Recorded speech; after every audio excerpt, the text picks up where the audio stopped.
आप सभी साथियों का स्वागत है आज के इस महत्वपूर्ण वीडियो में। आज हम बात करने वाले पेपर का कटिंग जो आप सभी तक पहुंच चुका होगा उसके बारे में। पेपर में क्या लिखा हुआ है, बैकलॉग के बारे में क्या मेंशन है, तो पूरे वीडियो को शुरू से लेकर अंत तक देखिएगा। बात ऐसी है कि आप सभी को मालूम होना चाहिए कि अगर आप डिप्लोमा की पढ़ाई कर रहे हो तो भले उसकी पढ़ाई की होता है समय सीमा वो 3 सालों का होता है, मगर अगर किसी बच्चा का बैक लग जाता है तो वो 6 साल तक मतलब एक्स्ट्रा 3 ईयर्स मतलब पूरा सेशन में 6 साल तक में वो अपने बैक को क्लियर करके रिजल्ट को प्राप्त कर सकता है। ऐसा प्रोटोकॉल बना हुआ है। और अगर 6 साल में भी बच्चे क्लियर नहीं कर पाते हैं तब उनका ये जो रजिस्ट्रेशन नंबर होता है, कॉलेज होता है, उस सबसे वो हट जाते हैं।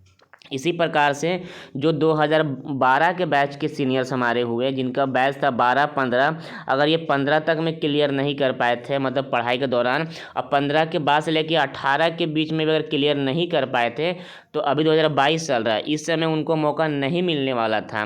मगर हमारे जो राज्य के राज्यपाल साहब होते हैं उन्होंने इस पर अनुमति दे दी है। अब जेयूटी प्रशासन भी कह दिया है कि वो बच्चे मतलब जो 2012 वाले हैं या 12 से पहले वाले भी हैं या किसी भी बैच के जिनका बैक फॉर्म नहीं भरवा पा रहे थे वो भी इस फॉर्म को भर सकते हैं। इस उनके लिए भी एग्ज़ाम हो जाएगा, उनको एक्स्ट्रा समय दिया गया। मीन्स कि अगर आप किसी भी बैच से थे, अगर आपने बैक क्लियर नहीं कर पाए 3 सालों के अंदर में और आपका बैक अभी भी पेंडिंग था तो आप अभी भी एग्ज़ाम फॉर्म भर के एग्ज़ाम देकर अपने बैक को क्लियर करके अपना सभी ओरिजिनल डॉक्यूमेंट्स यूनिवर्सिटी द्वारा प्राप्त कर सकते हो। इसके लिए कल से फॉर्म भरवाने वाला है। जितने भी बैकलॉग के बच्चे चाहे 19-22 वाले, 19-22 के बारे में मेंशन नहीं है, बहुत सारे बच्चे बोले क्या 19-22 वाले बच्चे जो फॉर्म भर उनका एग्ज़ाम नहीं होगा, तो बिल्कुल उनका भी एग्ज़ाम होगा क्योंकि नोटिस में 19-22 के बारे में मेंशन है। बल्कि अभी जो चीज़ आया है ये चीज़ कल से देखने को मिलेगा। 10 अक्टूबर जो फॉर्म भर पाए थे वो लोग इसके लिए एप्लीकेबल तो है ही, क्योंकि 30 सितंबर 10 अक्टूबर के बीच में फॉर्म भरवाने वाला था। इसके ऊपर बाकायदा हमने काम किया, हमने नोटिस पर काम किया, हमने आप सभी को बताया, आप लोगों ने फॉर्म भरा, आप भी एलिजिबल हो, आपका भी एग्ज़ाम साथ में होगा।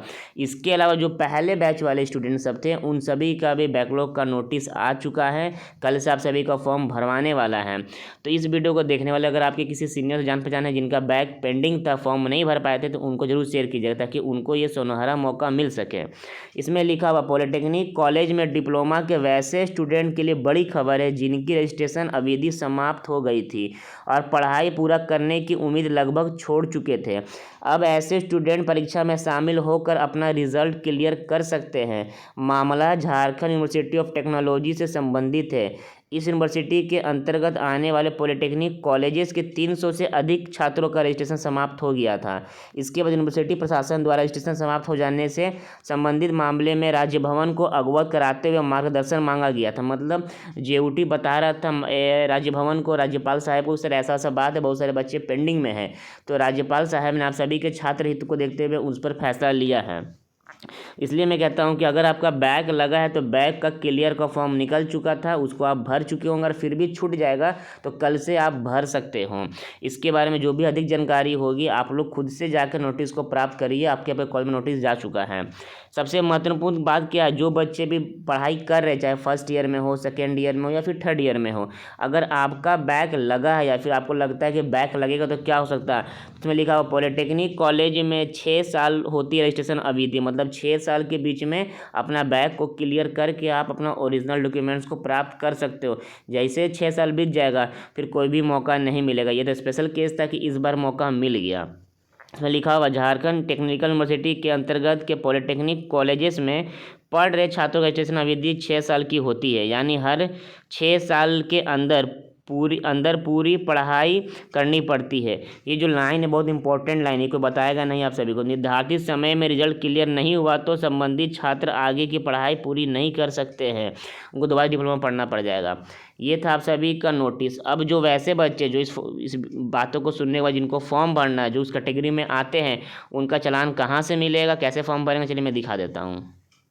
आपको बस गूगल क्रोम में लिखना है SBT ज्ञान ज्योति। लिखने के बाद सबसे ऊपर में जो आपको लिंक दिख रहा है 2.0, इस पर आपको बेसिकली क्लिक करना है। स्क्रॉल कीजिएगा, आप सभी को यहाँ पे चलान, गेट बैंक चलान हियर आप सभी को दिख रहा होगा लाल रंग से, इस पर आपको क्लिक करना ताकि आपको चलान मिल सके। ऐसे अपने टेलीग्राम ग्रुप में भी हमारे एक नोटिस को शेयर कर चुके हैं।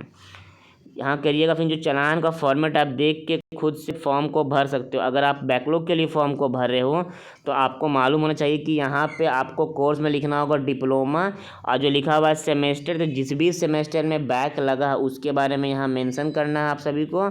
आपको कितना रुपया खर्च लगेगा एग्ज़ाम देने में, ये नोटिस आप सभी को दे दिया जाएगा कॉलेज की ओर से। अगर नहीं मिला है तो कॉलेज की ओर से नोटिस को आप मांग सकते हो। इससे पहले जो बैकलॉग का नोटिस था, एक सब्जेक्ट का 500, 2 का 750, 3 या 3 से अधिक का 1200 रुपया, उसके ऊपर नोटिस हम अपलोड कर चुके हैं। अगर वही चीज़ आपके लिए भी मान नहीं होगा तो आप भी वही पैसा को भर सकते हो। इसलिए एक बार अपने कॉलेज में बात कर लीजिएगा। फिर आपको नाम, date of birth, mobile number, examination में टिक करना है, सेशन में काटना है, लिखना है आप सभी को बैकलॉग एग्जाम, ब्रैकेट में अपना सेशन को मेंशन कर दीजिएगा। फिर चालान कटवा के फॉर्म को भर लेना है बेसिकली। इसके ऊपर ऑलरेडी मेरा वीडियो अपलोड है, आप जाकर देख सकते हो चालान किस प्रकार से भरा जाता है, ठीक ना। अब हम आ जाते हैं कि फॉर्म कहाँ से भरना है। इसी वेबसाइट में आप देख सकते हो, यहाँ पे नीचे में लिखा हुआ click to filled exam form, second row में फर्स्ट कॉलम में आप सभी को दिख जाएगा, यहाँ पे है, इस पर क्लिक करिएगा। फिर आपको अपना रजिस्ट्रेशन नंबर मेंशन करना है, सेमेस्टर मेंशन करना है किस में बैक लगा है। उसके बाद प्रीव्यू में जाकर जिस भी सब्जेक्ट में बैक लगा है उस पेपर को टिक करना है। अगर थ्योरी में लगा तो थ्योरी को टिक कीजिएगा, प्रैक्टिकल लगेगा तो प्रैक्टिकल को टिक कीजिएगा। उसके अलावा फॉर्म को भर दीजिएगा। सभी टिक नहीं करना है बैकलॉग वाले को, जिनमें बैक लगा हुआ आपको मालूम अगर नहीं है तो आप अपने कॉलेज से एक बार पता कर सकते हो कि आपका बैक किस में लगा हुआ है। तब तक के लिए जय हिंद, जय भारत। आशा में समझ में आया होगा। इस नोटिस को पढ़ना है, इस पेपर कटिंग को पढ़ना है, टेलीग्राम ग्रुप से ज्वाइन कीजिए, वहाँ पे अपलोड है मेरा।